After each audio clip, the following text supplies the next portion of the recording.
Hello and a happy Monday. You're listening to another episode of our PAC Politics Podcast.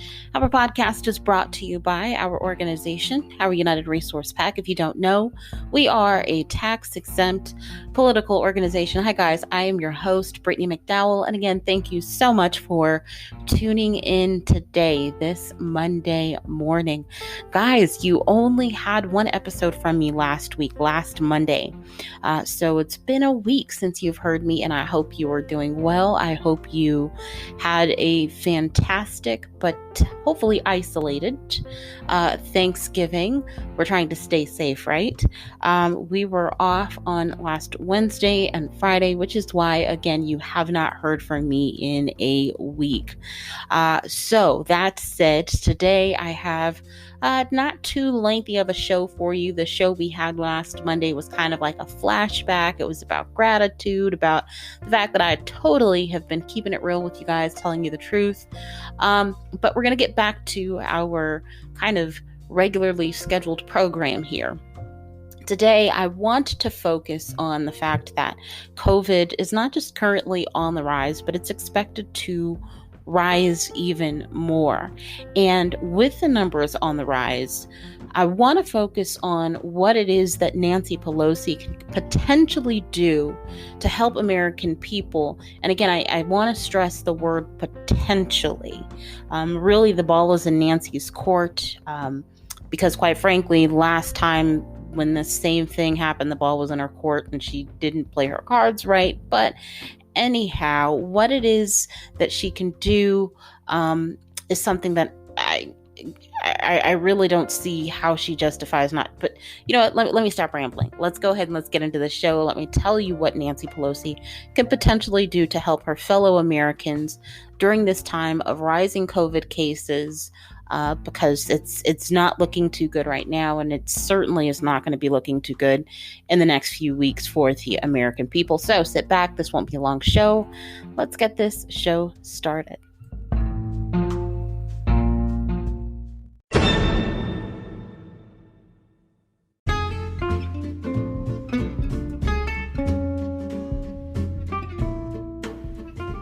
Hey, this is Brittany. Just wanted to shoot you a quick reminder.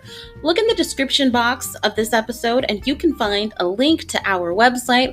On our website, you can find our latest blog posts. You can find our contact information. You even want to make a contribution, you can go over there and do that as well. You can find out the policies we are looking at and targeting as an organization.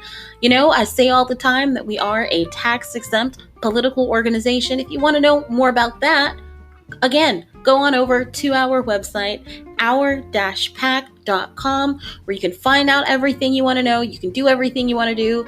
We will gladly welcome you on our website with open arms. Again, check out our website in the description box below.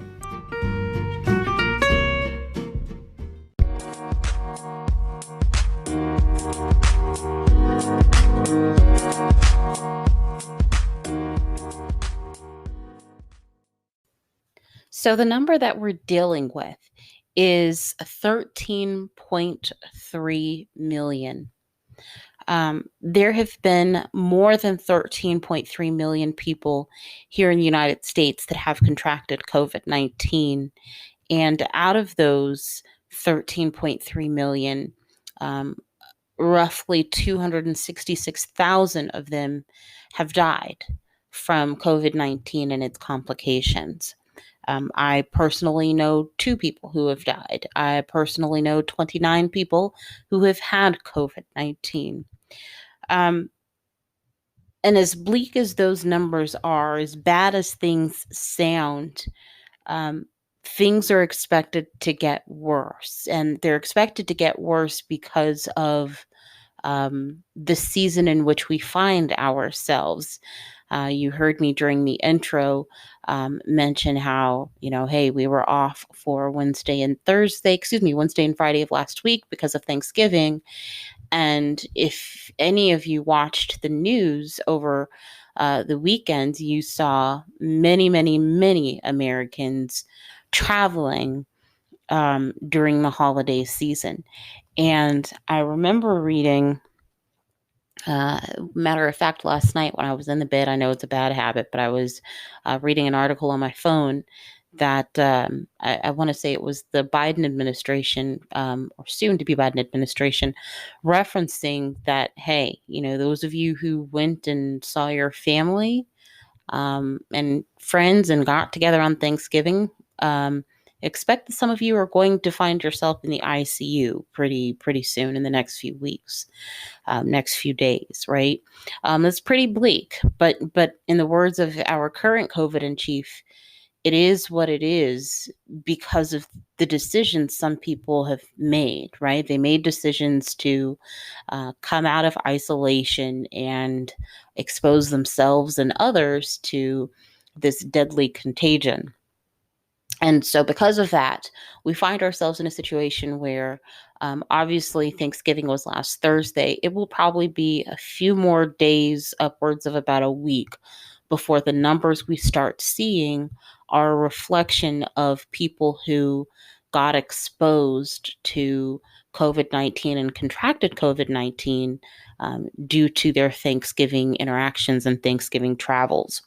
But it's not just Thanksgiving that we have in the season, right? We have Christmas, we have New Year's. And because we have, quite frankly, three important and monumental periods for a lot of people, simply again, due to the season in which we find ourselves, I really don't know how else to say this other than the fact that like a really dark period is coming.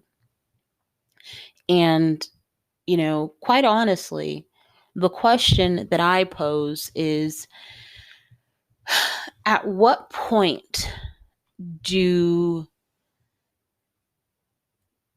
look, in a lot of situations, we are dealing with grown adults, right? And you have grown adults who are actively making the decision to not just potentially harm themselves, but to harm others, right?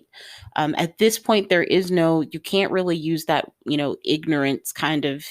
I mean, the information is out there. People are talking left and right about this thing. You can't say you didn't know or you don't know about COVID. You do know.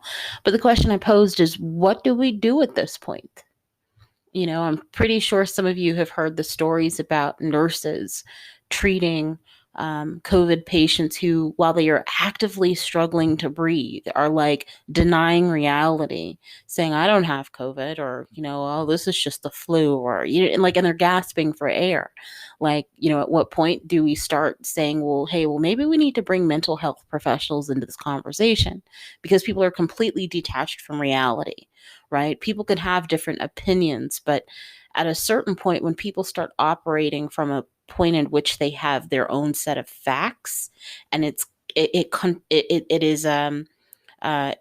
contradicts reality, like you can't have rational conversations with people who are not willing to have a rational conversation with you, right?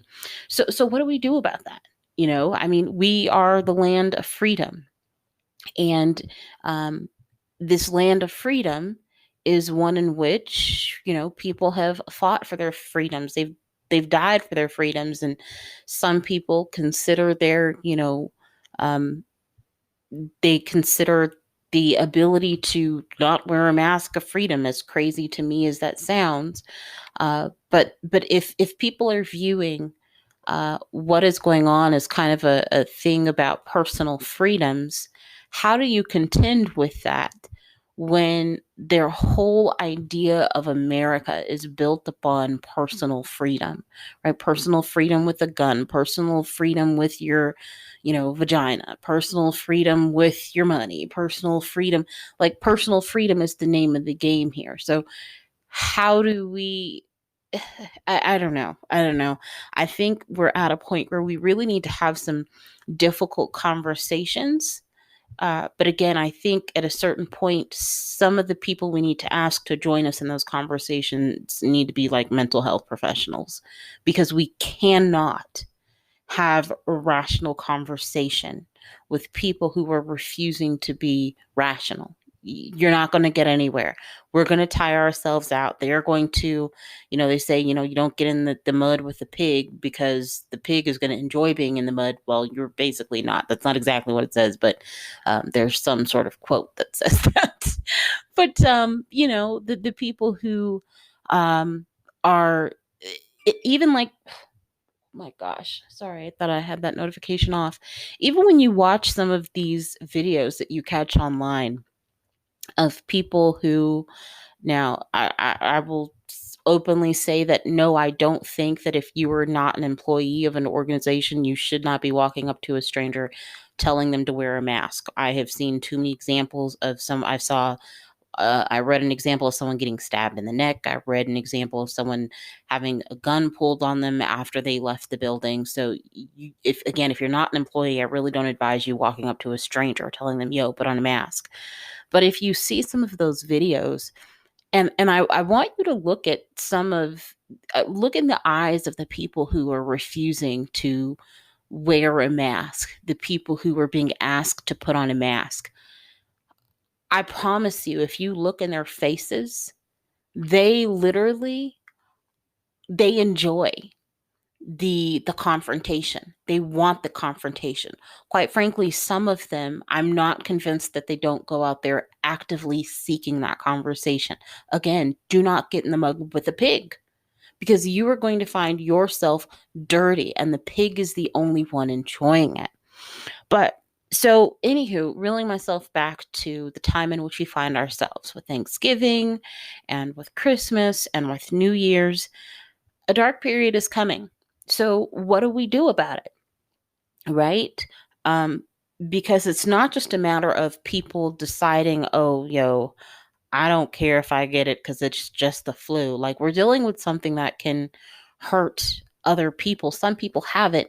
They're walking around asymptomatic, not knowing that they have it, not knowing that they're a carrier, and they are killing someone's grandmother. They are killing someone's father. They are killing their brother, their sister, their neighbor, their mailman, right? They're killing these people unknowingly. So it's not just something that personally affects them. But then another kind of compounding factor or compounding issue with this is, especially if you've been reading articles or listening to the news fairly recently, there is a shortage of trained healthcare staff. And the staff that we have left, they are getting burned out. I don't think most people understand that, with the exception of like people who work in like trauma centers and stuff like that, most medical professionals, they're not having to put out fires, multiple fires a day. Like, even though they're trained to do it, that's quite frankly not what they signed up for. And these people are getting exposed to the virus. They're contracting the virus. Some of these people are dying from the virus. And so again, we're seeing a shortage of medical staff, and there's not this endless supply of people who are trained to work in the medical field. So what do we do?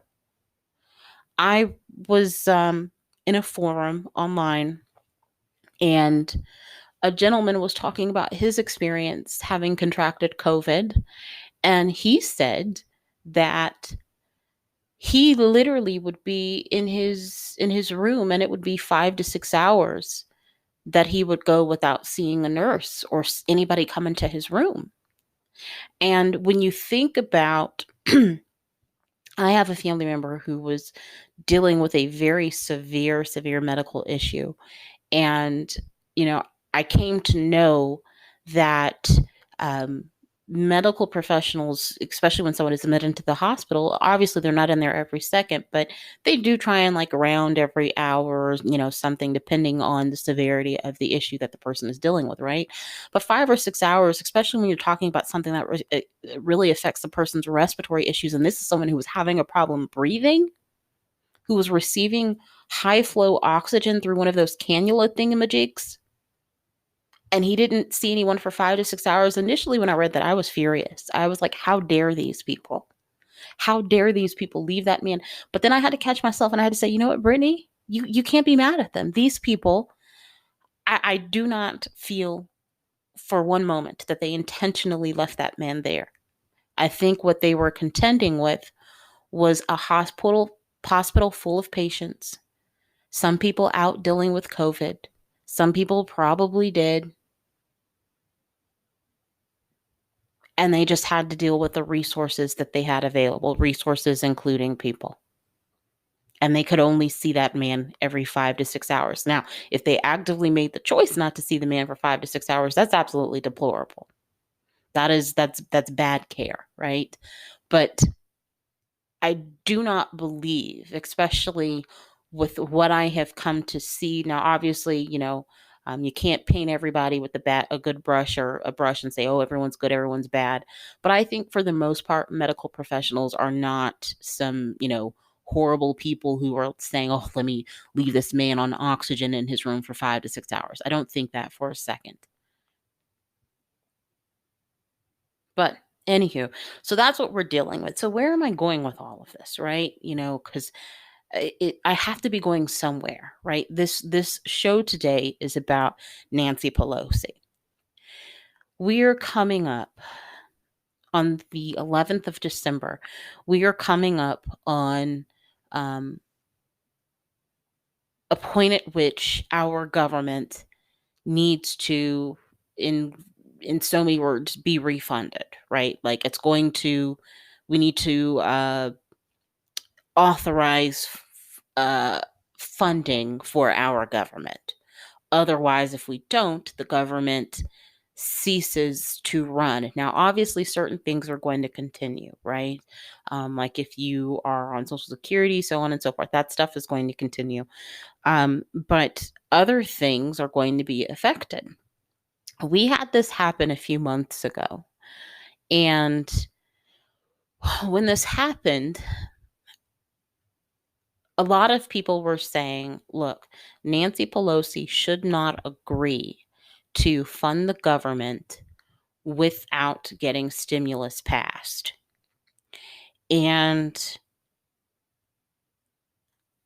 I think in the case of now, she needs to stand her ground and not fund the government until some form of stimulus that directly aids the American people is passed. Now, does she, I've said this before when I've mentioned this in previous episodes, should she in this moment, if she goes this route, should she say that 5 times fast, should she say, I am going to hold up until I get everything I want? Absolutely not.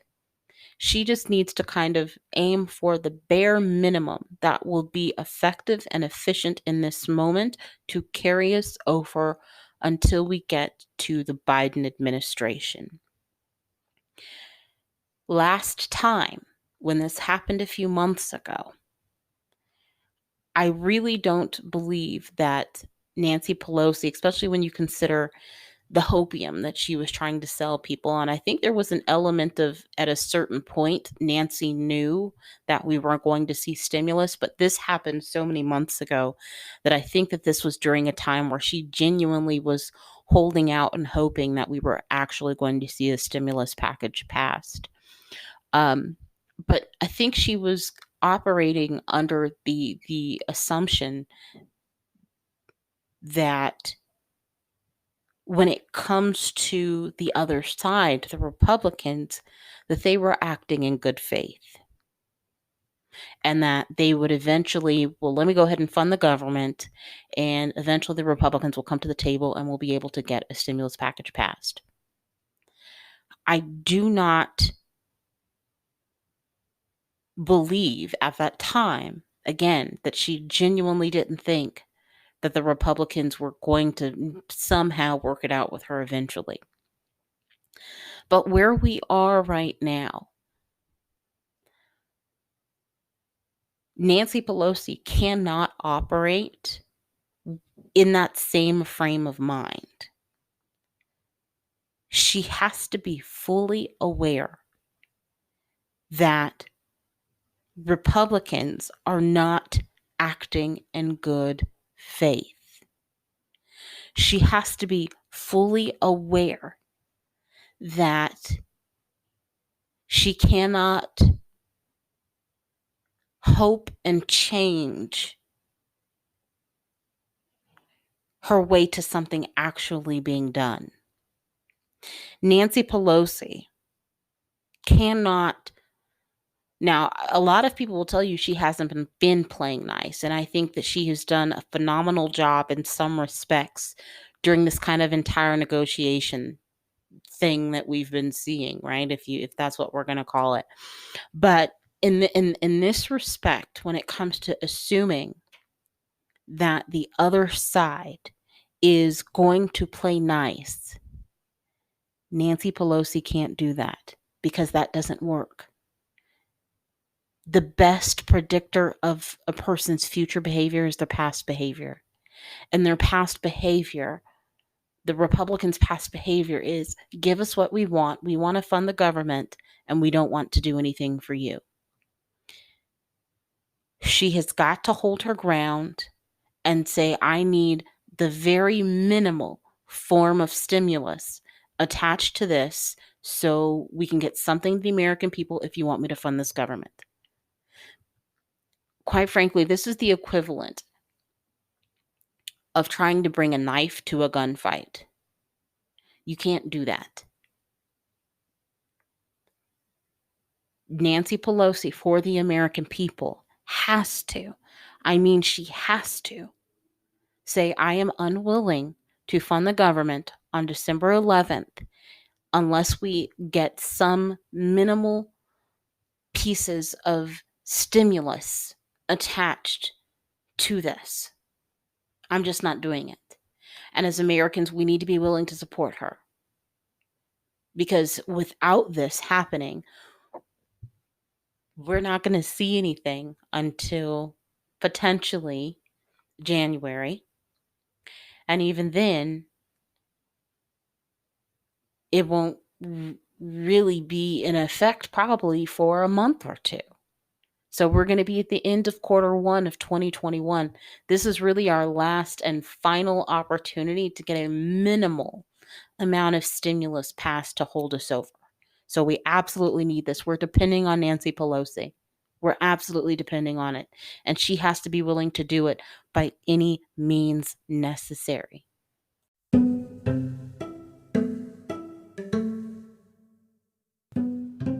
It's fall, and you know what that means, right?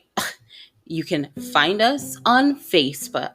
No, I know that fall and Facebook have nothing to do with each other, but they both start with the letter F. So, according to my logic, perfect time to tell you about finding us on Facebook since it is fall. Isn't that exceptional logic? By my point of view, it is. Anywho, in the description box below, you'll find a link to our Facebook page. Check us out. If you like us, like our page, we'll be more than glad to have you. Again, find us on Facebook.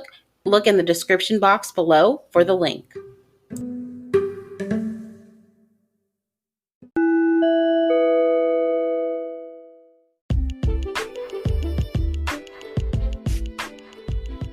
All right, ladies and gentlemen, that is our show for today, Monday, November 30th. Again, I thank you for tuning in to our first post-Thanksgiving episode. I hope you keep in mind that COVID cases are on the rise, and quite honestly, I don't know if there's really much that we can do between now and the cliff that we know is coming come Christmas and then come New Year. I really don't know because I don't think that we're dealing, quite frankly, with rational people at this point, some rational people. But there is kind of an upside potentially, and that is what we can potentially see from Nancy Pelosi if she so chooses regarding the passage of a a spending bill for our government, right? So let's hope that she potentially is up for the challenge, unlike what she was willing to do last time, which was nothing. She was willing to let them pass funding for the government without attaching some form of stimulus. Hopefully, she is not willing to do that this time, because if she doesn't, we're in a world of hurt. We're in an absolute world for hurt. So that said, I hope you have a fantastic day as much as you can. Please stay safe. Again, the numbers are not getting any better, and they are not going to get better anytime soon. So protect yourselves, protect your loved ones, because quite frankly, we've all learned that you really can't depend on other people to try and keep you safe, because there are a lot of people who just don't seem to care, right? All you have to do is look at the people who you see out in the stores without masks. Look at the people who you see, making several trips a day to the grocery. Just look around. People don't care, right? So just do what you can for you, because you are the only person who is going to protect you. So have a good day. Stay safe. And again, thank you for listening to another episode of our Pack Politics Podcast.